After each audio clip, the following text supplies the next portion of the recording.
আল্লাহ পাক রব্বুল আলামিন কুরআনুল কারীমে বলেছেন আল্লাযীনা ইউনফিকুনা ফিস সাররাই ওয়াদ দাররাই। রব্বুল আলামিন কুরআনুল কারীমে বলেছেন আর তোমরা ব্যয় করো আর তোমরা খরচ করো ফিস সাররাই ওয়াদ দাররাই, সচ্ছল অবস্থায় এবং অসচ্ছল অবস্থায় তোমরা দান করো। সচ্ছল অবস্থায় দান করো এবং অসচ্ছল অবস্থায় দান করো।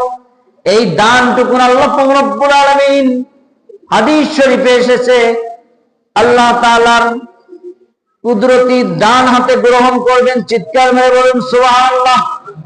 সম্মানীয় বন্ধুগণ, হাদিস শরীফে এসেছে আখিরি পয়গম্বর বিশ্বনবী জনাব রাসূলুল্লাহ সাল্লাল্লাহু আলাইহি ওয়াসাল্লাম বলেছেন আল্লাহ পাক রব্বুল আলামিন যখন এই পৃথিবী সৃষ্টি করলেন, পানির উপরে এই পৃথিবীটি ও মুসলমান পৃথিবীটি থরথর করে কাঁপা শুরু হলো।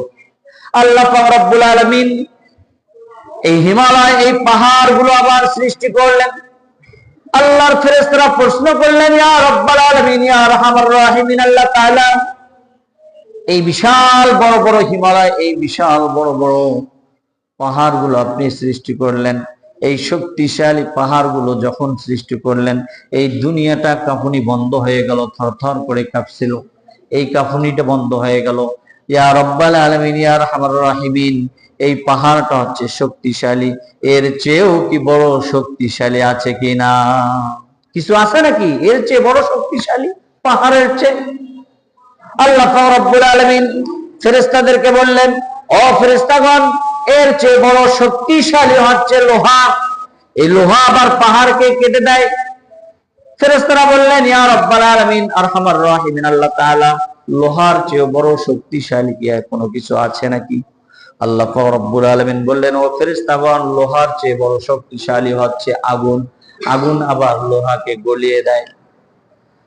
ফেরেশতারা বললেন ইয়া রাব্বাল আলামিন ইয়া আরহামার রাহিমিন, এই আগুনের চেয়ে বড় শক্তিশালী কোনো কিছু আছে নাকি? আল্লাহ পাক রব্বুল আলামিন ফেরেশতাদেরকে বললেন ও ফেরেশতাগণ, আগুনের চেয়ে বড় শক্তিশালী হচ্ছে পানি। পানি হচ্ছে বড় শক্তিশালী, যা আগুনকে নিভিয়ে দেয়।